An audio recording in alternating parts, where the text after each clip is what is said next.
to you.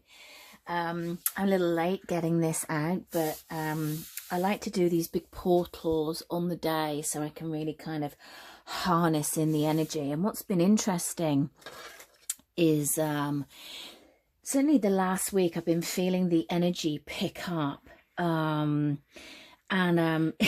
it's really kind of slapping people in the face. That's the only thing that I can say. I mean, I laugh because you've got to laugh. It's really showing you what you want and what you don't want by examples of people coming forth. Certainly for the clients that I've been reading over the last week, and just people just really showing showing people the mirror of themselves and what element of that is that they need to heal, but that's incredibly triggering. So a lot of people are getting very triggered at the moment, and this is the spring equinox. It's always a really big portal. It's always a great time to go within and really anchor down in how you want the rest of the year to go. And of course, with this equinox, we have the new moon in Aries. And again, all this new beginning. So the new moon in Aries is the first moon after the spring equinox in the northern hemisphere. So it's much more than a gentle intention. You know, this really kicks off everything with a lot of power. And this is a powerful time to burn out our old selves, cleansing, with the fire energy of that Aries in leaving the past behind. But certainly in what seems to be happening is in being able to leave that past behind is very much of, here it is, remember, remember what you don't want. So yeah, interesting energies. Do leave some comments in below just to let me know how you have been finding this energy leading up in the past week, and possibly beyond. So we'll have a little look at what we've got coming in with this ferocious equinox, spring equinox energy. What do we need to know? The spring equinox, please, Spirit, what do we need to know? Spring equinox. Abundance, unexpected windfall. Love that. Number 34, which goes into the number 7. 7 is also the Chariot, so about movement going forward. It's also the mastery of ourself, the self-awareness. Oh my goodness me. That went flying across the room. The uprising. You know, number 5s are coming in left, right and centre in every reading. And this is all about change, learning through change. Number 5 is the Hierophant, which is about, a higher level of commitment, a higher level of learning, and a higher level of understanding. It's interesting with this one is that we are all connected. Actually, I'm feeling another one here. I knew there was another one coming in. This card is also coming up a lot at the moment as well as the light work. I feel like in the last couple of readings this has come up in everyone. As most of you that are on my channel resonate with light workers, starseed, in some essence, I feel that the work that has been done, there is a deeper level of understanding and greater abundance of joy, of life, of whatever you call abundance, whatever abundance is to you. I feel like this is a lot of heart energy. I also feel the reason this is coming through as well is Saturn going into Pisces as well. That energy that's really kind of stirring up, because Saturn is all about our structure. It's about that restriction, that discipline, that responsibility. And I feel like all that undertone is also really bringing a lot to the surface, certainly as we move into the spring here, the spring equinox, and the energy of the new moon in Aries, like starting off in the beginning again. But to start off in the beginning, you have to to create space, you have to let that go. So when you create space, you have this uprising, you are able to rise, you are able to see things differently, you're able to remember, I'm also getting that, and it's going to be in an abundant way. What's interesting to me is that we've got kind of, if I do this with the chakras, okay, if I get it right, solar plexus with the yellow, we've got heart energy, and we've got throat. Now what they're bringing me to that, which is I don't normally get so much in a reading, is that I feel like with this abundance, it's almost like abundance of power. It's like the solar plexus is opening up and shining, and there's almost like this big arc above our heads, and again, this is very gold, very yellow, it feels a very abundant, rich energy, and remember, again, you know, abundance is whatever you feel is abundant, what is abundant for you, whether that's love, family, you know, relationships, money. It can be many things, travel, you know. The heart energy is where we sit in ourselves, where we come from a place of heart, make our decisions from the heart, go into the heart. The heart is also, I'm hearing, being very triggered at the moment, because this is really about leaving a piece of life back there. It's like it doesn't serve me. I almost feel like that was a past part of me. That could be relating to past lives, but also I feel like an older version of yourself. And the uprising is realizing that the change is needed, a change of being able to talk about these things, whether it's it is about our social structures, which is a lot of what Saturn stands for. Talk about the change of where we need to go and what it is we the people want. So I do feel like there is an element of that. Okay, what else in this spring equinox? Let's leave the cards like that. Oh, abundance on abundance. Oh my goodness me, look at that. I love that. Abundance on abundance. Wow. 38 going into the number 12. Number 12 is the Hangman, also Neptune energy, kind of that surrender energy. You know, surrender to the belief that it could happen. The Void. Okay, I'm going to put that next to Light Worker. And then for the uprising, the Path, number 8, having the strength to be able to take a different path, having the strength to break away from the norm, from your normality, from the global normality.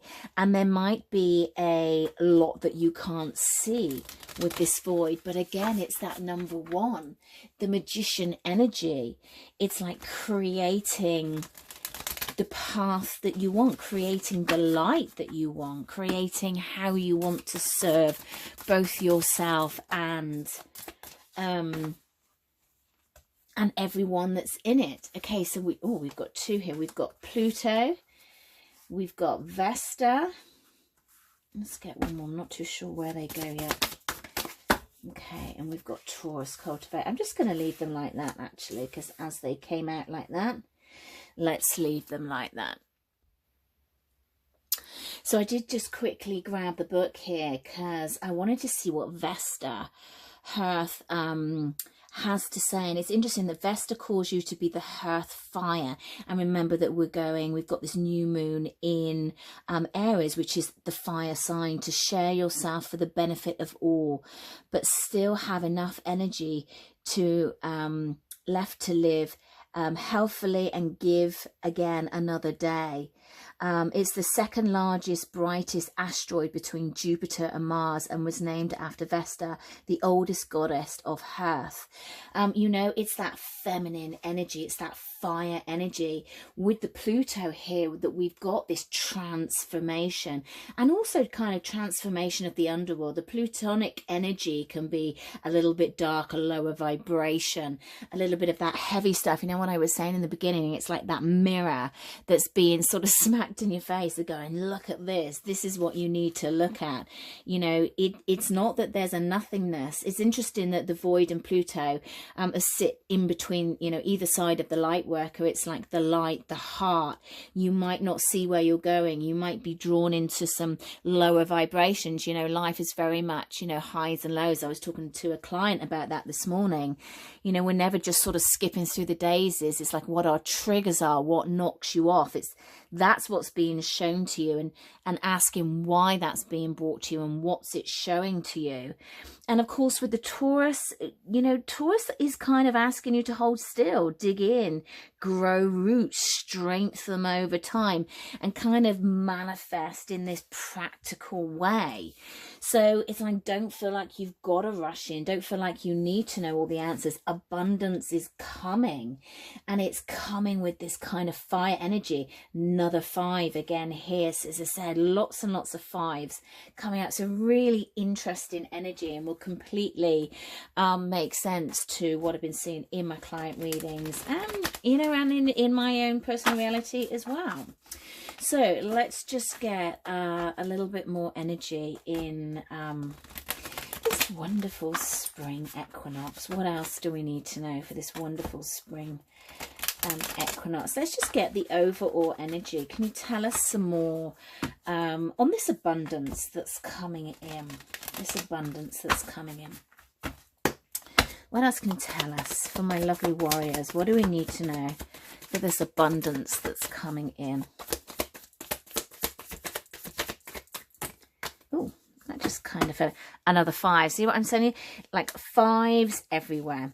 5 of Swords, 8 of Pentacles. So the abundance is trying to come in, and what it's trying to push through is that old belief that I'm not worthy. I can't create this. I have these abilities to tune in and know. It's like that inner faith is what I'm getting with this 5 of Swords. It's like you've got to dig deep and get that kind of inner belief and stop self-sabotaging. You know, the 8 of Pentacles in its upright is abundance. It can be, you know, that steady effort, keep on going, keep on going.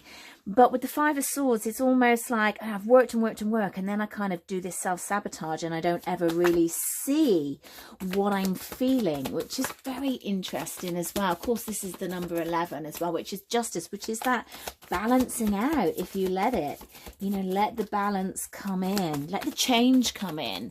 And I feel it's the change of energy. I don't feel like you're necessarily going to see like certain things changing in your life, but it's that change of what you feel, the change of, thank you, Spirit, the change of vibration in what you feel is what I'm getting. Yeah, it's not making you feel settled, Knight of Cups in reverse. It's making you feel that little bit of, ooh, like edginess. It's like, oh, I don't really know. It's like, you know, in love, the Knight of Cups in reverse is unacquainted love, and it's almost like this, I don't really quite like this change of energy. I'm not really feeling that this is the way I want to go. Hold on to your hats is just what I heard somebody, I would say whisper, but actually they shouted it in my ear. Tell me about this abundance. Tell me about this abundance, please, Spirit. I do love doing these general readings. There is something very potent, I would say, about this the spring equinox energy and the Aries. It's always a little bit of a bumpy ride every year. It's always just because the energy is just very potent. I feel like with this Queen of Swords, it's like if you can just sort of slow down and allow this energy to almost like wrap itself around you, you will feel a softening, which is so interesting that I get that, because, you know, the Queen of Swords can be a little bit abrupt. She can just, you know, I know what I want and I'm looking at where I want to go, and I'm, you know, just not going to take any prisoners, and you're on the same page as me, with me, or you're not. You know, also what I'm drawn to is like, you know, I've got this bowl and my heart's in it and it's tucked away, but I feel like there's a softening of this coming through. It's the warmth, yeah, absolutely. So it's the warmth of Vesta is kind of melting the ice queen a little bit. It's what I'm getting, which is brilliant. Okay, tell me about what do the light workers need to know? What's this rebirth for the light workers in this solstice energy? Okay, world in reverse. What is this rebirth energy? Ace of Wands, we always have Seven of Swords. Again, it's that the old stuff, the old wounding coming up. And yeah, you know, look at me, the Ace of Wands, which is all about the Aries energy. You know, that beginning, the Ace of Wands is very much about, you know, major changes coming in, power to create whatever you want, moving forward, that passion, that transformation. Again, rebirth, transformation, new beginnings, abundance, the path. This is all kind of got the same theme, but it's leaving the past, betrayal behind. You know, the times where there was deception, the times where it was sort of swept under the carpet, the times where I didn't want to be clear, I didn't want to speak my truth. That's all gone. But with that lies a little bit of stuckness, a little bit of stagnation through the disappointment. And this Pluto energy is very much about letting this go. Stepping into your heart of the light worker energy and really just embracing the change. And if you can't embrace the change because it does feel that it's sending you off a little bit of imbalance, then just sit with it like the Queen of Swords and allow the Vesta Hearth to melt you, warm you from the inside out. Okay, tell me about the path. Tell me about the path, please. What do we know about the path? Okay, we've got the Two of Swords in reverse. Quite like to see that because that's about being clearer, you know, and when you know where the path is, also the number 8 being drawn to, again, that Leo energy, that strength, things are clearer. You know, it's like when you take that bag, that satchel, they're calling it, satchel off your back, all of a sudden the load is lighter and things become clearer. It's like, where the hell haven't I seen this? What else? What things becoming clearer about? What else is becoming clearer? Okay. I feel like they need to be there. Ace of Swords, you know, that is clarity in itself. You know, it's about change, cutting through the rubbish, you know, seeing things clearly, the truth coming in. And I love that it's next to this Taurus energy. Not only is it coming in, it's staying in, it's grounding in, it's going to be in the abundance. I was going to turn these over and then they said no, don't. So we've got the Three of Cups and the High Priestess both in the reverse, and I'm going to pull clarifier on this here. The High Priestess in reverse is kind of blockness, stagnation, which we also have had here. And the Three of Cups in reverse is about failures, cancellation, celebration. Okay, it's like letting go of that past hurt. The block is the pain. And also I just saw there was a card that flipped over, that one, letting go of the anxiety. Nine of Swords in reverse, letting go of the anxiety. So it's like all the negative things that have happened in the past, I feel like it's like sweeping it away, clearing it out, so the new of 2023 can come in astrologically, beginning of the new year. Yeah, and that leads you into that magician energy. The magician has everything that he needs. He has the cups, he has the pentacles, he has the swords, he has the wands. He has the alchemy. He has eternal alchemy and internal alchemy.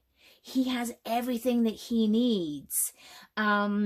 I'm not getting manipulator energy. I don't really get manipulation for the magician. That's not really what I feel. I get, you know, communication. It's that Mercury energy as well, possibly travel from some of you.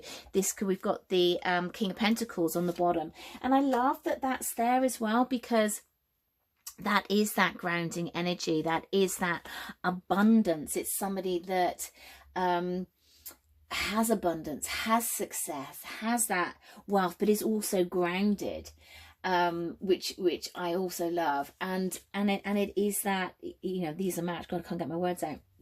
Also, what's on the bottom of the deck is the Queen of Wands, and you know, she has all the confidence there is. She has all the confidence. She's going to do it anyway. She doesn't need confirmation from anybody. She's going to do it. She's got her wand. She's got her sunflowers. She knows where she wants to go. And also we've got the world here. I love it. Where we had the world in reverse. But it's like with this energy that's coming in, if you're able to let go of an old version of yourself, then I feel that you're really going to start to feel the shifts coming in. Oh yeah, I'm really feeling this kind of heart solar plexus energy. Okay, what do we need to know with this deck? Oh good, that was quick. Okay, we've got 39, which is the dice, and 34 is fish. In the Lamornan deck, the fish are very lucky. They are about abundance. And here we've got 3 fish here, collecting in food, collecting in abundance. So you're going to have enough for years to come, I'm hearing. And then with the dice, you know, is taking the risk. Have the confidence as it sits on the Queen of Wands to take the risk. You know, gamble where you're going to choose. Do you feel lucky? Are you going to have belief and manifestation in bringing this new energy in? Because I feel like that is what a lot of this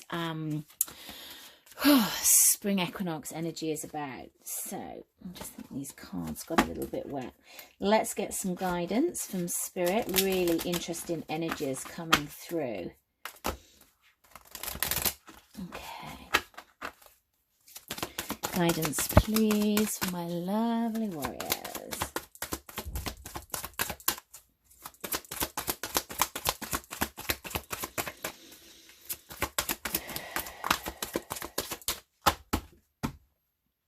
Charity, prayer, and oh